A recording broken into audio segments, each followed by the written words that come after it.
Bonjour Sandrine Rousseau. Bonjour. Une manifestation contre les chantiers de la ligne ferroviaire à grande vitesse Lyon-Turin est prévue demain. Elle a pourtant été interdite par le préfet de Savoie en raison de risques de débordement. Plusieurs organisations voudraient manifester. Par exemple, il y aura le maire écologiste de Grenoble, Éric Piolle, la présidente du groupe France Insoumise à l'Assemblée, Mathilde Panot. Est-ce que vous allez vous y rendre? Est-ce qu'ils ont raison d'aller sur place? Alors, ils ont raison d'aller sur place et c'est très bien qu'il y ait des élus qui aillent sur place pour protéger aussi les manifestants et pacifier les situations sur place. Mais moi, je ne pourrais pas y aller parce que j'ai déjà des engagements tout le week-end. Mais si j'avais été libre, j'y serais évidemment allée. Protéger les manifestants contre qui ? De protéger les manifestants, presque, j'ai envie de dire, parfois contre certains d'entre eux qui peuvent vouloir faire déborder le vase et puis mettre aussi des écharpes entre les forces de l'ordre et les manifestants, de sorte que les affrontements ne soient pas directs. Et je tiens à apporter mon soutien ici aux soulèvements de la terre qui sont menacés de dissolution. Alors il y a un paradoxe, c'est que ce projet, il est aussi soutenu au nom d'arguments verts, parce qu'il permettra notamment d'alléger les routes alpines d'1 million de poids lourds, il permettra de faire baisser les émissions de gaz à effet de serre. On croyait que vous vouliez plus de trains et moins d'avions, non ? Oui, mais il y a déjà des lignes qui existent. Et en l'occurrence, en 20 ans, le fret ferroviaire entre la France et l'Italie a été divisé par 5. Le fret ferroviaire a été saccagé ces dernières années par manque de soutien public. Donc en fait, les millions qui sont mis devraient plutôt être mis sur le soutien à un réseau de fret partout en France, aux lignes existantes, à la rénovation des lignes existantes, au renforcement des infrastructures déjà existantes. Ça suffirait. En fait, les lignes existantes suffisent. Mais là, en 20 ans, je vous dis, il y a eu une diminution par 5 du fret ferroviaire. Donc on pourrait les multiplier par 5, c'est ce que vous dites. Sans aucun problème, oui. Puisqu'il y a 20 ans, ça existait. Donc je veux dire, c'est vraiment... Mais ça fait partie du problème dans lequel on est, où on ne pense que par la construction, par des gros projets, etc. Alors qu'en fait, on a déjà tout là. Mais il faudrait les moyens pour que ça fonctionne. Vous dites que les élus doivent se rendre à cette manifestation, même si elle est interdite, même si le préfet redoute des éléments radicaux, plusieurs centaines. Est-ce que vous prenez aussi l'installation d'une ZAD pour cranter l'installation? Vous dites qu'il faut s'installer. Là, maintenant, en France, on se met à avoir peur des ZAD, alors que les ZAD sont quand même des zones globalement juste qui occupent des terrains pour le bien commun. Enfin, je veux dire, il n'y a personne dans les ZAD qui défend un intérêt personnel dans cette affaire. On ne défend que la planète, en fait. On ne défend que la planète. Et la planète, en fait, on en a tous besoin. Donc, je veux dire, il n'y a pas de risque majeur. Et quand bien même il y a une ZAD qui s'installe, eh bien, il y a une ZAD qui s'installe. C'est pas grave pour vous, une ZAD? Non, c'est pas grave, non. Gérald Darmanin, elles sont dans le viseur de Gérald Darmanin. Non, ce qui est grave, c'est la disparition des oiseaux, des vers de terre, le fait qu'il y ait des incendies incontrôlables au Canada, le fait qu'on urbanise et on bétonise encore les espaces naturels, qu'on pense encore à construire des routes et des autoroutes là où on devrait au contraire planter des... Enfin, je veux dire, c'est ça qui est grave. Ça, c'est très grave parce que ça met notre vie... de l'Intérieur dans les ZAD, c'est le foisonnement, l'installation... Le foisonnement d'idées qu'il y a dans les ZAD. Moi, j'aime bien le foisonnement d'idées des ZAD. Qui pourrait se radicaliser, c'est ce qu'il dit en tout cas. Et bien, pour avoir visité plusieurs fois des ZAD, eh bien, il y a là-bas quelque chose de l'ordre d'une autre société qui s'invente et c'est vraiment très intéressant. Et j'invite le ministre de l'Intérieur à y aller et à participer au débat qui se déroule dans les ZAD parce que vraiment une autre société s'invente. Mais Sandrine Rousseau, cette manifestation est organisée notamment à l'appel des soulèvements de la terre, une organisation qui est menacée de dissolution, une organisation qui a dimanche saccagé des serres près de Nantes, des serres pourtant à but environnemental. Est-ce que ça c'est grave et est-ce qu'on ne marche pas un peu sur la tête là? Non mais on nous avait dit la même chose sur les OGM, je ne sais pas si vous vous souvenez, mais quand il y avait des écologistes qui arrachaient les OGM, on disait non mais vous comprenez, ça permettrait de moins utiliser de pesticides. Bon, on voit que tout cela n'a aucun sens, c'est-à-dire qu'aujourd'hui on a et les OGM et les pesticides et que rien n'a changé. Donc les soulèvements de la terre, ce qu'ils veulent, c'est qu'on préserve la terre. Mais vous ne répondez pas à ma question. Est-ce que c'est grave et est-ce qu'on ne marche pas sur la tête? Non, ça n'est pas grave. De s'en prendre comme ça, des maraîchers, de saccager des serres, c'est pas grave. Non, ça n'est pas grave. Vous encouragez ce type d'action? J'encourage rien du tout. Je dis juste que là, on est dans une situation gravissime, mais gravissime. On a perdu 800 millions d'oiseaux en Europe. Dans la biodiversité de la terre est en train de s'effondrer complètement, de la terre au sens de la terre agricole. Et quand est-ce qu'on réagit, en fait? Là, ce qu'ils font, c'est qu'ils défendent le fait qu'il n'y ait plus d'intrants, le fait qu'on soit sur des modalités de culture qui soient pour l'alimentation essentiellement et qu'on préserve aussi les revenus des agriculteurs. Donc, il y a une révolution à faire. Il y a une révolution du monde agricole à faire. Et la radicalité doit passer par l'illégalité et la violence parfois? L'illégalité, là, en l'occurrence, c'était une manifestation qui a été déposée, mais je parle déclarée. De saccage, d'action coup de poing. Donc, je veux dire, il n'y a pas de sujet, mais la destruction en fait, de serres expérimentales, ça reste une action violente. Oui, on s'en prend bien, très bien. Voilà, c'est une forme de violence légitime. Moi, j'y suis pas allée. Il y avait des élus, d'ailleurs, je pense qu'ils y étaient. Et vraiment, je crois qu'aujourd'hui... la question, c'est comment on vit, quoi. Comment on vit?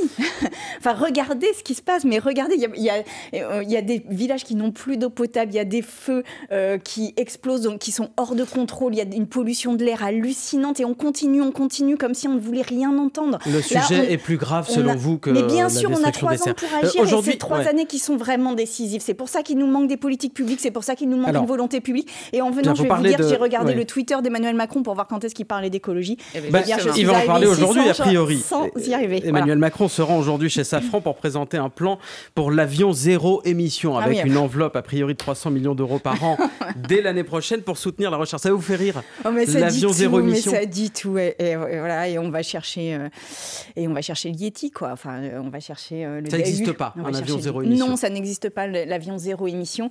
Et toutes les prévisions disent que éventuellement on pourrait avoir un avion à hydrogène qui transporte éventuellement des passagers, éventuellement en 2050. Enfin, là, en fait, il faut aider maintenant. Là. Il faut trouver des alternatives maintenant. Il faudrait que tout euro public que l'on dépense aujourd'hui dans toutes les politiques publiques, on regarde l'impact en matière d'amélioration de la diminution des émissions de gaz à effet de serre et l'adaptation des personnes et la question de justice sociale. Mais qu'est-ce que vous dites aux Indiens et aux Chinois, par exemple? Le transport aérien, ça va être multiplié par 5 le nombre de vols domestiques en Inde d'ici 2042, multiplié par 3 en Chine d'ici 2042. Que dit Emmanuel Macron aux Indiens et aux Chinois? Tant qu'on ne fait rien, on n'a rien à dire, en fait. Et la France doit être exemplaire, précisément, elle doit montrer le chemin et elle doit faire des efforts qui sont énormes, conséquents. Et dans ces cas-là, alors on pourra aller voir la Chine et l'Inde en disant on l'a fait, donc faites-le maintenant. Ça veut dire quoi, montrer l'exemple? Mais montrer l'exemple, ça veut dire... Arrêter avec les vols domestiques, par exemple, tous les vols domestiques. Mais bien sûr, les vols qui sont à l'intérieur des frontières françaises, il y a des alternatives en train qui existent. Y compris à Marseille, Brive-la-Gaillarde, par exemple. Mais oui. Et est-ce qu'il faut limiter les vols à 4 vols dans une vie? C'est ce que prône l'ingénieur Jean-Marc Jancovici. Mais quand Jean-Marc Jancovici, que je critique beaucoup par ailleurs, et vraiment, je ne pense pas qu'il dise il est pro-nucléaire, par exemple. Oui, il est pro-nucléaire et il est très sexiste. Donc, voilà. Mais sur les 4 vols dans la vie, ce qu'il dit, c'est pas il faut aller à 4 vols dans la vie. Ce qu'il dit, c'est qu'on est dans une situation d'effondrement. Et ça, il faut l'entendre aujourd'hui. Nous sommes dans une situation d'effondrement. Et donc, si nous ne prenons pas, nous, les rênes, et que tout de suite, nous prenions des mesures très fortes, comme la diminution du nombre de voyages en avion, comme le fait de ne plus détruire et de protéger, le fait de diminuer les pesticides, enfin, tout ça, si nous ne prenons pas les rênes des politiques publiques, et y compris pour accompagner les plus vulnérables, alors on le fera dans le chaos. Et le chaos ne permettra pas d'avoir une politique de justice sociale. Et c'est cela, en fait, pour moi, l'enjeu. C'est pour ça qu'il faut le faire maintenant. Sandrine Rousseau, députée Europe Écologie Les Verts de Paris, invitée du 8h30. Vous restez avec nous. 8h41, c'est le fil info avec Maureen Suignard. On peut continuer à avoir des relations sans pour autant dérouler le tapis rouge à ce point. L'incompréhension sur France Info du président de la Ligue des droits de l'homme. Le prince héritier d'Arabie Saoudite est reçu par Emmanuel Macron ce midi. La LDH accuse le pays de mener des arrestations arbitraires et de pratiquer la torture. Après 6 mois de mobilisation contre la réforme des retraites, les syndicats reconnaissent qu'ils n'ont pas réussi à faire reculer le gouvernement. Mais l'intersyndicale prévoit déjà de se réunir à la rentrée et appelle les salariés à se mobiliser sur la question des salaires. 3 jours après le naufrage d'un bateau transportant des migrants au large de la Grèce, 9 personnes sont entre les mains de la police, 9 Égyptiens soupçonnés d'être des passeurs, des centaines de personnes sont portées disparues et 78 corps ont été repêchés pour le moment. Gibraltar-France, c'est à 20h45 ce soir, nouveau match de qualification à l'Euro 2024 de football. Hier, le capitaine des Bleus, Kylian Mbappé, a surtout répondu à des questions sur son son futur en club. Rester au PSG est ma seule option à ce stade, réaffirme l'attaquant parisien. France Info. Le 8-30 France Info. Agathe Lambré, Laurin Sénéchal.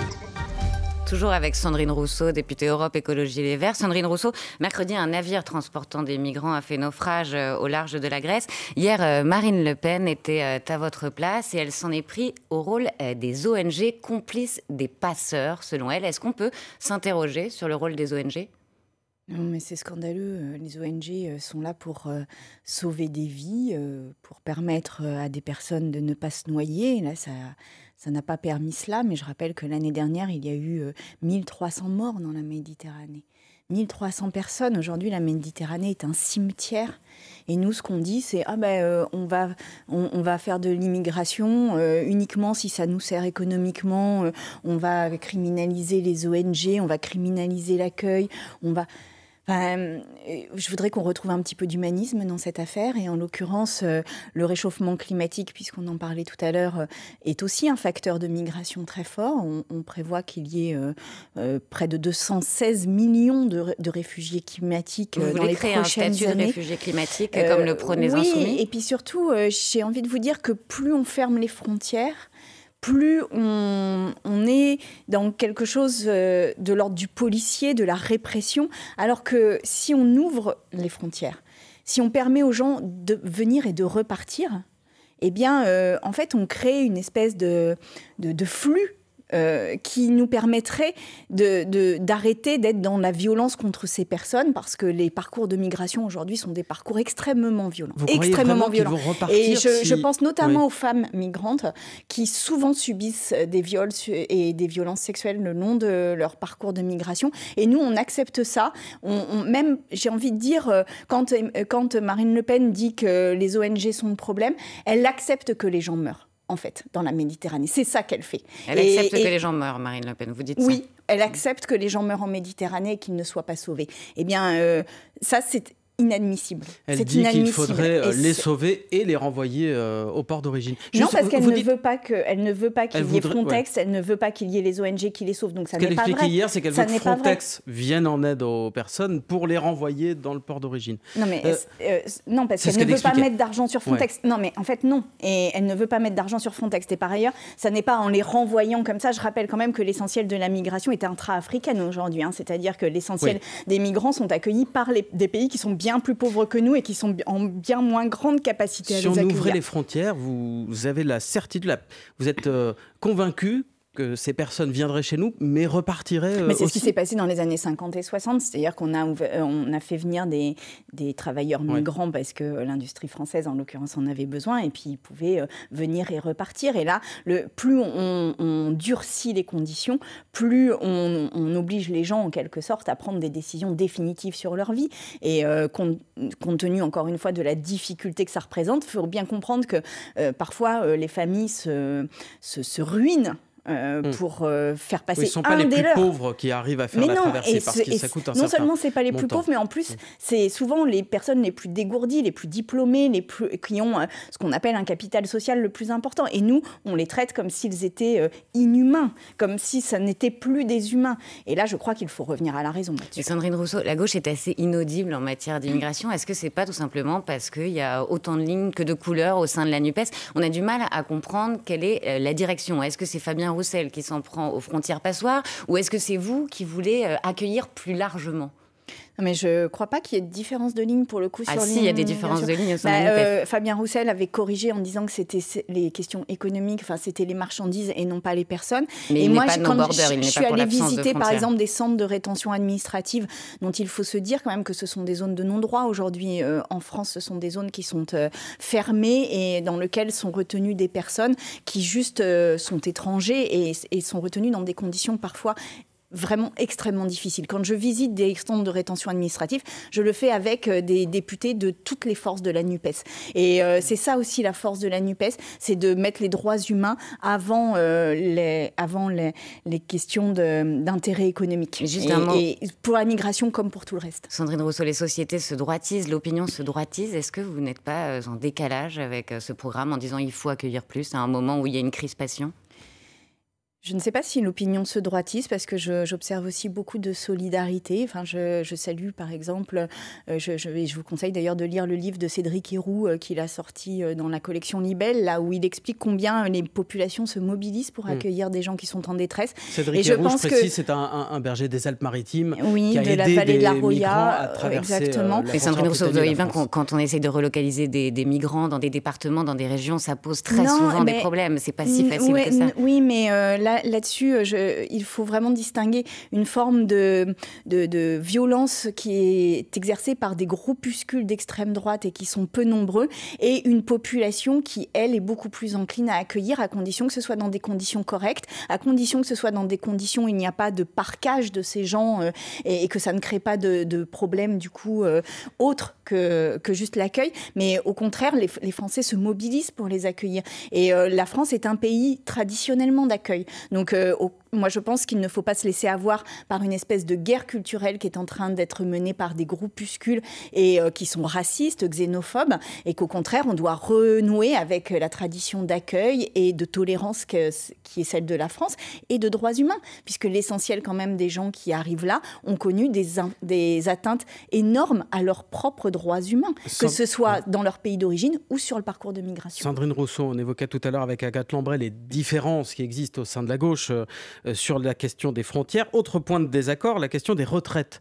Vous promettez tout ça, c'est évident, de continuer le combat contre la retraite à 64 ans, mais qu'est-ce que vous espérez obtenir ? 60 ans, comme le réclame la France Insoumise ? 62 ans, comme le portait Yannick Jadot, candidat écologiste à la présidentielle ?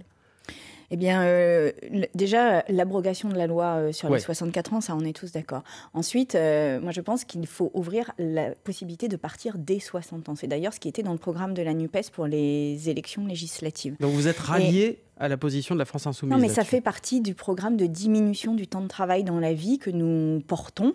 La semaine de 4 jours, la diminution du temps de travail. Pourquoi ? Parce que ce modèle, et ça c'est une question profonde de société, c'est-à-dire ce modèle qui nous conduit à toujours produire plus, à travailler plus et à mettre toute une société en coupe réglée pour aller chercher de la croissance.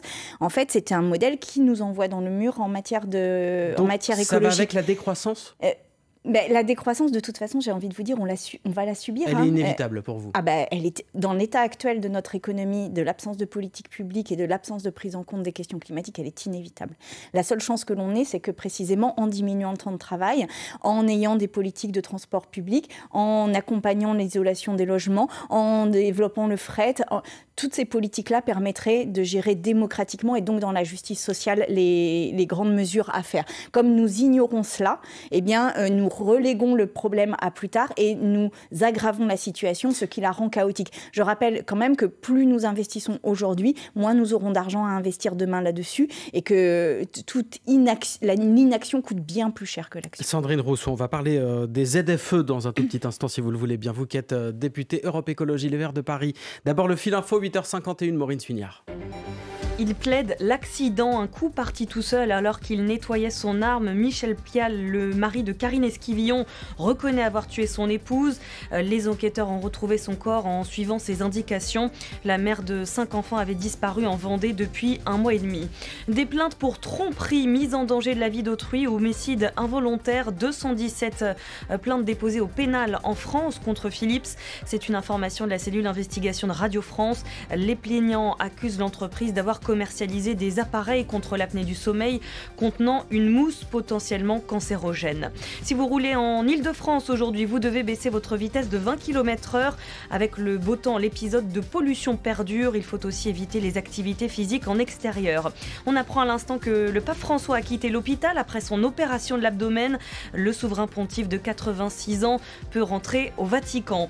Il signe la meilleure performance mondiale de l'année sur le 50 mètres nage libre. 21 secondes et 56 centièmes.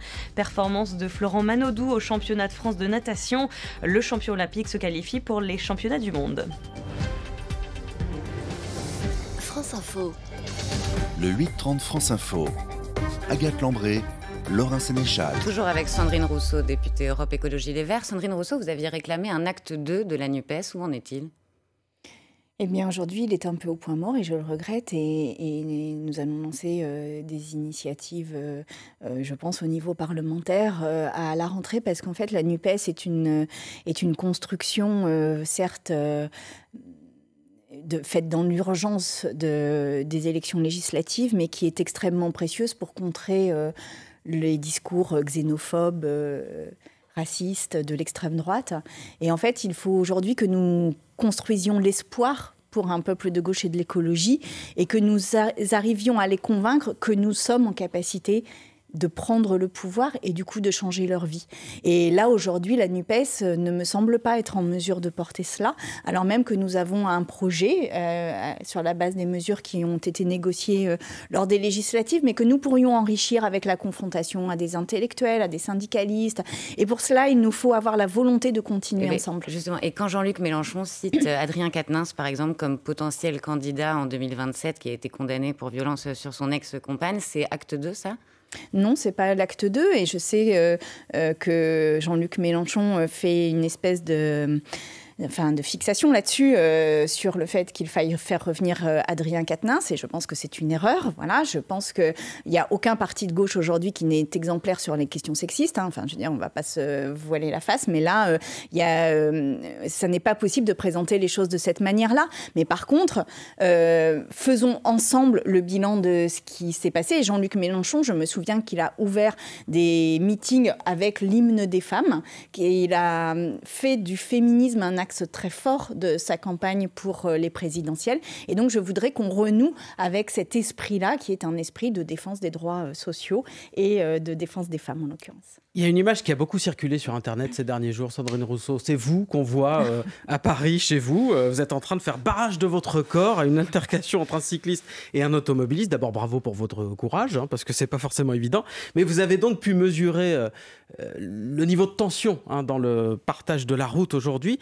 Dans ce contexte de tension, arrivent les ZFE, les zones à faible émission, les zones qui excluent les voitures polluantes. Les voitures polluantes, souvent, sont la propriété des classes les plus populaires. Est-ce que vous ne craignez pas qu'elles viennent ajouter encore une forme de violence à ces personnes ? Mais ça va tendre les choses, c'est indéniable, mais précisément aussi parce que on manque d'une mobilisation de l'État sur cette question de ZFE. Je rappelle que pourquoi il y a des zones à faible émission ? Parce qu'aujourd'hui, il y a entre 40 000, voire 97 000 morts par an en France de la pollution de l'air. Entre 40 000 et 97 000. C'est à peu près une ville comme Bayonne qui disparaît chaque année de la pollution de l'air. Enfin, il faut quand même mesurer ça. Et les principales victimes de cette pollution de l'air sont les gens qui habitent le long des axes routiers, soit les personnes les plus pauvres. Donc en fait, il y a aussi un enjeu sanitaire pour les personnes les plus pauvres. Mais vous avez raison, les personnes qui possèdent les véhicules les plus polluants sont les personnes qui ont souvent le moins de moyens financiers et qui habitent et qui ont été souvent d'ailleurs reléguées en périphérie des villes.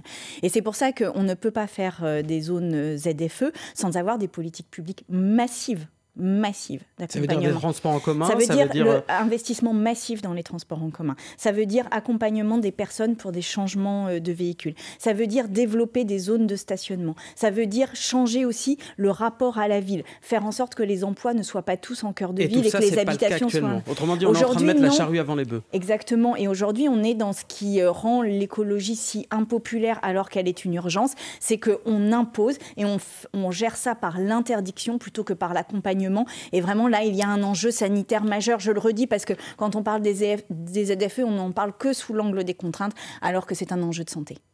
Sandrine Rousseau, Marlène Schiappa s'est expliquée devant les sénateurs mercredi. Elle a concédé des dysfonctionnements dans la gestion, l'organisation du fonds Marianne. C'était ce fonds qui avait été créé après l'assassinat de Samuel Paty pour promouvoir les valeurs de la République. Est-ce qu'elle doit démissionner, Sandrine Rousseau ? Est-ce qu'il y a un problème avec Marlène Schiappa ? Oui, elle doit démissionner. Et pourquoi ? Sur quelle base ? Mais parce que on parle de la mort de Samuel Paty. On parle de quelqu'un qui a été égorgé dans le cadre de cours qu'il faisait. Il était enseignant. On parle de quelque chose de très grave. On parle de quelque chose de solennel. On parle de quelque chose... Et quand j'ai entendu une partie, parce que je n'ai pas passé des heures là-dessus, mais enfin, quand j'ai entendu une partie de l'audition de Marlène Schiappa qui ne savait rien, qui n'entendait rien, quand j'ai entendu une partie de l'audition de Sifawi qui dit que la lutte contre l'islamisme consistait à faire des tweets, y compris par exemple des tweets contre moi. Enfin, je veux dire, mais là, on n'est pas du tout au bon niveau et on n'est pas du tout au bon endroit. Mais il y a une information judiciaire qui est ouverte pour des soupçons de favoritisme, notamment. Il y a une information judiciaire est ouverte pour des soupçons de favoritisme, de subvention indue. Vous citiez notamment Mohamed Sifawi. Oui, Agathe Lambray a raison de le préciser, mais ça ne vise pas Marlène Schiappa en l'occurrence. Elle n'est pas mise en examen. Oui, mais à un moment donné, c'est une question d'éthique. Et là, la situation est suffisamment grave pour que... Enfin, la politique, c'est de l'éthique, hein. Est-ce que vous pensez, comme Julien Bayou, qui est député Europe Écologie Les Verts aussi, qu'en cas de simple mise en cause, un ministre doit démissionner parce que, c'est ce qu'il explique, les ministres sont en situation de proximité potentielle avec le garde des Sceaux et donc en position potentielle de pouvoir être favorisés? Oui, puis là, je pense que la mémoire de Samuel Paty mérite qu'il y ait un acte politique qui soit posé. Donc c'est un cas particulier, c'est ce que vous dites. Ça doit pas être là, en forcément l'occurrence, oui, gênant. je pense qu'il y a un cas qui... Enfin, la nature de ce fonds Marianne, ce pourquoi il a été créé, rajoute en effet de la tension sur ce qui s'est passé. Oui. Sandrine Rousseau, merci beaucoup. Invitée Merci. du 8h30 ce matin, députée Europe Écologie Les Verts de Paris. Bonne journée à vous. Merci.